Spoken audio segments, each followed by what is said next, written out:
ایک اور اسلام دشمن نے اپنا پھن پھیلا دیا۔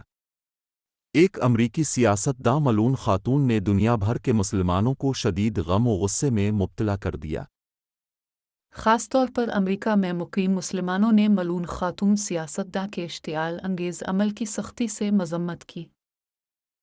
ٹیکساس سے کانگریس کی امیدوار ویلنٹینا گومز نے اپنے انتخابی اشتہار میں قرآن پاک کا نسخہ، جسے مسلمان اپنی جانوں سے بھی زیادہ عزیز رکھتے ہیں، کو فائرگن سے نظر آتش کرنے کی ناپاک و مذموم حرکت کی۔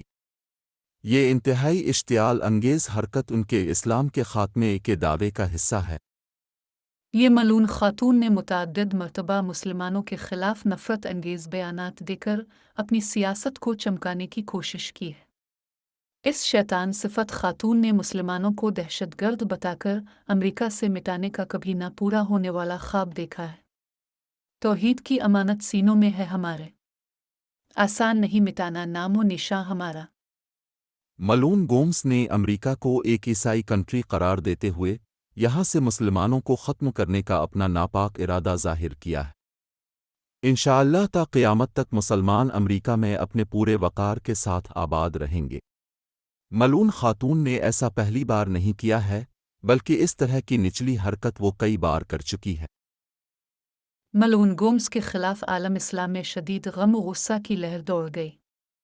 دنیا بھر کے مسلمانوں نے امریکی حکومت سے اس طرح کے واقعات کو روکنے کے لیے سخت قوانین پر زور دیا ہے۔ اس عمل کی نہ صرف مسلمانوں نے بلکہ عام لوگوں نے بھی شدید مذمت کی ہے۔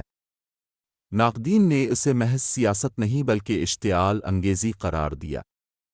یہ نفرت انگیز حرکت معاشرے میں تقسیم اور تشدد کا باعث بن سکتی ہے۔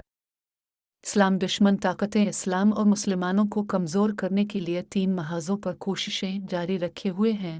اول یہ کہ مسلمانوں کا قرآن اور صاحب قرآن سے رشتہ ختم کیا جائے۔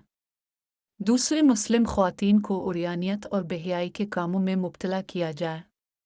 تیسرے، مسلمانوں کی وحدت کو پارا پارا کیا جائے۔ آئیے یہ عہد کریں کہ ہم قرآن اور صاحب قرآن سے اپنی زندگیوں کو جوڑ دیں اور اتحاد ملت کی عظیم طاقت کے ساتھ دشمنوں کا معقول جواب دیں۔ ہمیں مذہبی ہم آہنگی اور رواداری کے فروغ کے لیے بھی کام کرنا چاہیے۔ اس خبر کو شیئر کریں تاکہ امت میں آگاہی پیدا ہو اور اس حرکت پر شدید احتجاج درج کیا جائے۔ اس طرح کی ویڈیوز کے لیے دکن فائلز چینل کو سبسکرائب کریں۔